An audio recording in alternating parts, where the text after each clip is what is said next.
सुनिएगा, एक प्रेम, वो वात्सल्य, भगवान की जो ममता है वो भक्तों पर कैसे बरसती है। दो मित्र हैं, गली गली जाते हैं, वस्त्रों की पोटली लेकर के कांधे पर, और घर घर जाकर के वस्त्र बेचने का कार्य करते हैं। भगवान पूतना का उद्धार किए हैं। सोचो, आज मुझे इसलिए यह प्रसंग याद आ रहा है कि पूतना एक राक्षसनी है। यशोदा माँ को जो गति प्रदान की वर्षों बाद, ये पूतना को अभी ही कर दी। कितना कृपालु है, कितना दयालु है वो गोविंद। वो दोनों भाई वस्त्रों को लेकर के जब निकले, गली गली घर घर के आगे बेचते हुए जाए। एक दिन की बात है कि चलते चलते एक श्याम के नाम से है और एक संतों ने बताया नाम है सेवाराम। मार्ग से जा रहे हैं, अचानक ठंड का समय है और एक बूढ़ी माँ की झोपड़ी के आगे से निकले। वो बूढ़ी माँ ठंड से ठिठुर रही है। तो जो सेवाराम नाम का व्यक्ति है, उसके हृदय के भाव बड़े निर्मल। उसके पास में एक कंबल था, वो गया और जाकर के उस बूढ़ी माँ को उड़ा दिया। जाने लगा, उस माँ ने कहा, बेटा मेरे पास में तुझे देने को कुछ भी नहीं है, लेकिन तूने मुझे बचाया है, मैं तुझे क्या दूं? 2 पल ठहरना, शायद मेरी पर्णकुटी में कुछ मिल जाए। वो बूढ़ी मैया गई और भीतर जाके देखी तो उसकी कुटिया में कुछ भी नहीं है। ये लड्डू गोपाल की एक छोटी सी प्रतिमा रखी है। वो माँ निकाल के लाई और उस सेवाराम के व्यक्ति को बड़े भाव से दी और बोली, देख बेटा मेरे पास कुछ नहीं है, ये मेरी पर्णकुटी में न जाने कैसे मेरे ये ठाकुर का स्वरूप मिला है, तू इसे रख, ठाकुर तेरे ऊपर बड़ी कृपा करेगा। इसे ले जा, तू जीवन में बहुत आगे जाएगा। अब जो श्याम नाम का उसका मित्र है, उसने कहा, ए मैया क्या बावली होकर के बातें कर रही है। उस माँ ने लड्डू गोपाल दे दिए। दूसरा श्याम नाम का मित्र फटकार लगा दिया कि मैया तेरे पास पैसे नहीं है, मत दे, नहीं मांगते हैं, लेकिन ये सब दुनिया भर के, ये सब प्रपंच, ये नाटक मत कर।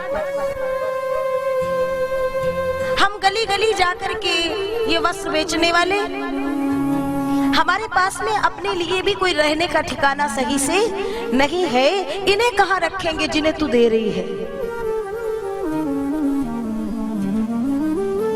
सेवा ने रोका, नहीं श्याम, माँ ने दिया है, मैं ठाकुर जी को अब अपने साथ में, अपने पास में रखूंगा। दोनों लेकर के चले।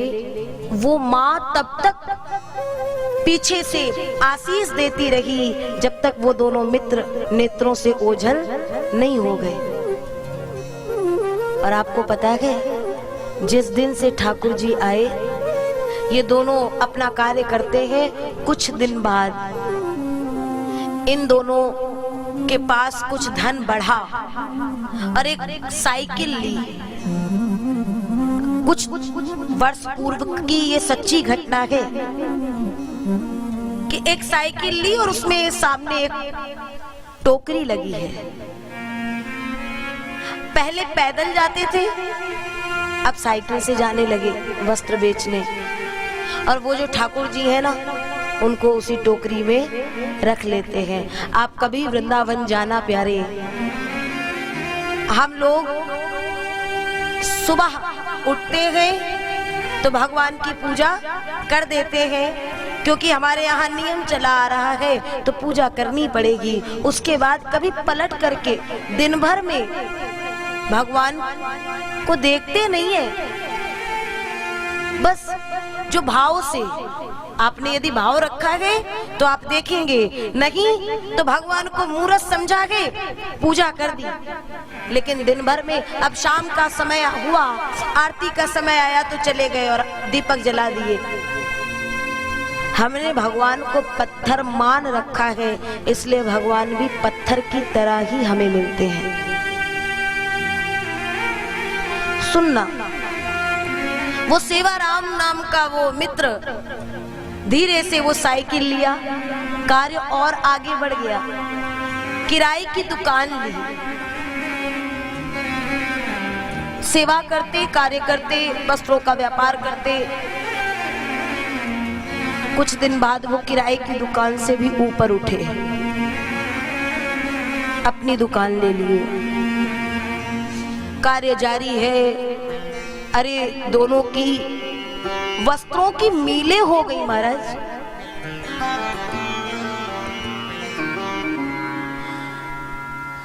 एक दिन दोनों बैठ करके वार्ता करने लगे।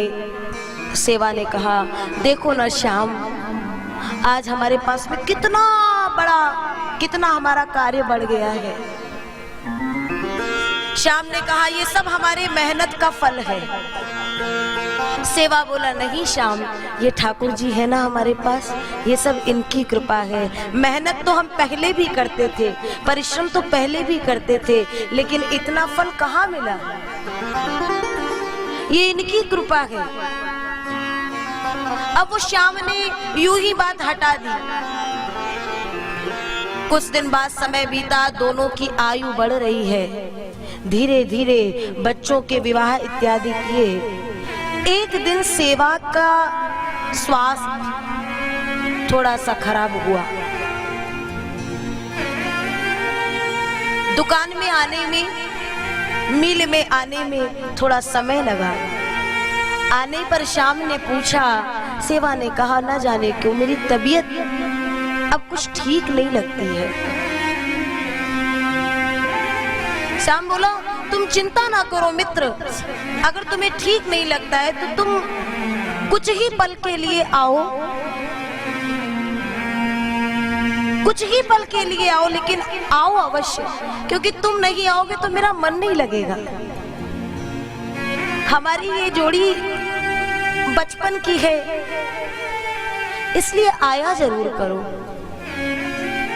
धीरे धीरे तो सेवा का स्वास्थ्य इतना खराब हो गया कि वो कुछ ही घंटे, 2-4 घंटे बड़ी मुश्किल से आ पाए।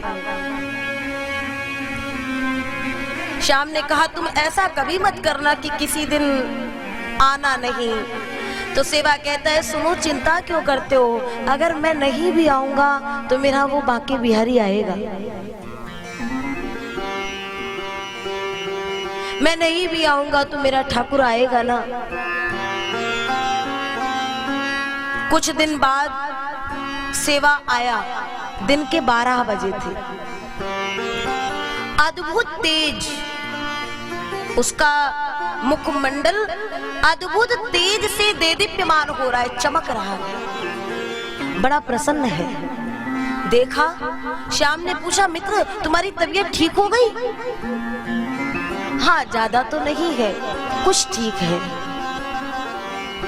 मैं तुम्हारे पास में 12 बजे से 5 बजे तक अब रहूंगा। मतलब? बोले हाँ, वो और कुछ काम है, अब मेरा स्वास्थ्य कुछ ठीक है तो 12 से 5 तक रहूंगा। 6 महीने बीत गए। एक दिन श्याम की बेटी की शादी, विवाह तय हुआ। निमंत्रण लेकर के, न्योता लेकर के श्याम मित्र के यहाँ पहुंचा। देखा तो सेवा के बच्चे मिले, बेटे बहू, कार्ड दिए। सेवा कहाँ है? आज मील में भी नहीं आया। बेटों ने देखा एक दूसरे की ओर और फिर कहते, क्या बात करते हैं चाचा जी? बोले क्यों? मेरा मित्र है, मैं पूछूंगा नहीं। अब बहुएं एक दूसरे की ओर देखने लगी। सेवा की पत्नी के पास श्याम गया। सेवा कहाँ है? पत्नी ने कहा, आप कैसी बात कर रहे हो? क्या ये मजाक कर रहे हो? आपको पता नहीं है? श्याम ने कहा, मैं स्वयं देख लेता हूँ, और दौड़ करके सेवा के कक्ष में पहुंचा। सामने दीवार पर सेवा का एक चित्र टंगा है और उस पर एक हार।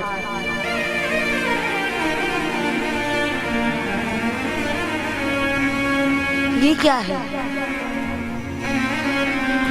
सेवा की पत्नी ने कहा, तुम्हें पता नहीं 6 महीने पहले उनका प्राणांत हो चुका है।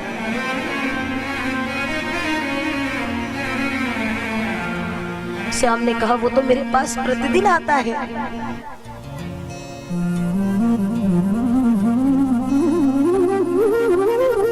प्रतिदिन 12 बजे से 5 बजे तक। ठंड का समय था ना, बिहारी जी के पट इतने समय के लिए बंद रहते थे, तो बिहारी जी सेवा के रूप में श्याम के पास आ जाते थे।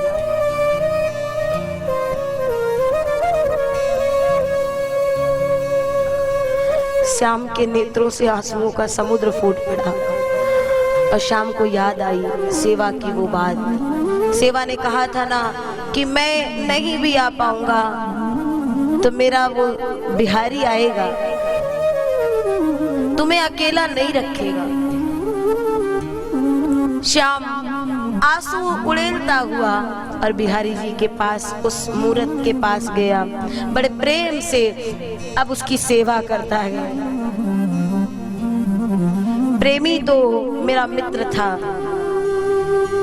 हे गोविंद मुझसे जो भूल हुई हो मुझे क्षमा करना। ये समस्त कथानक, ये समस्त कहानियां ये हमें बताती हैं कि भगवान कैसे कैसे हमारे साथ रहते हैं।